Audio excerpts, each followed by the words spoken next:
I greet you in Jesus' precious name. It is Monday morning. It's the 20th of November, 2023. And this is your friend, Angus Buchan, with a thought for the day.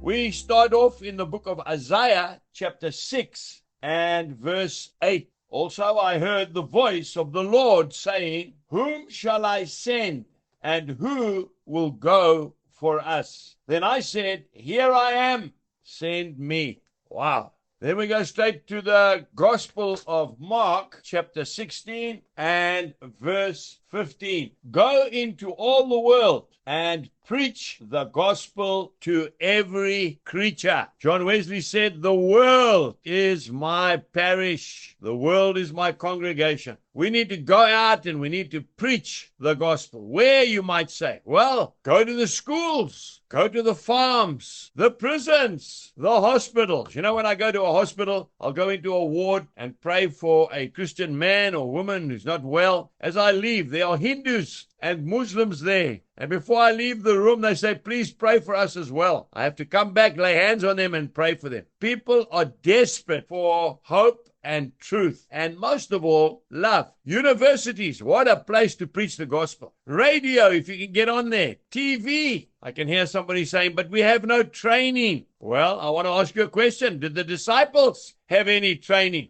Of course not. What actually is preaching the gospel all about? It's one hungry beggar showing another hungry beggar where to find bread. My old friend Vainant from Radio Pulpit says it's showing people the way to the bakery.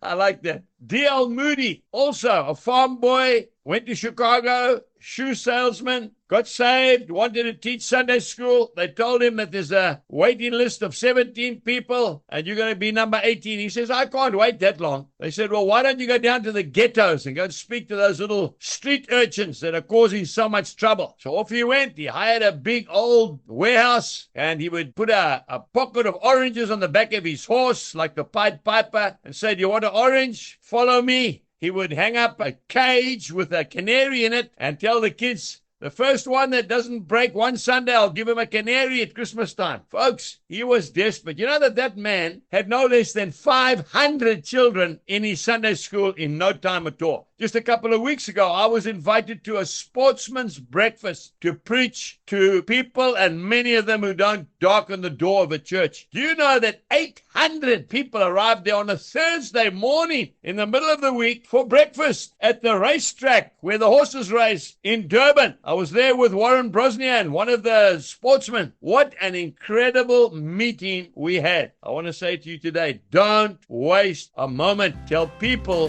what Jesus means to you. Have a wonderful day. God bless you and goodbye.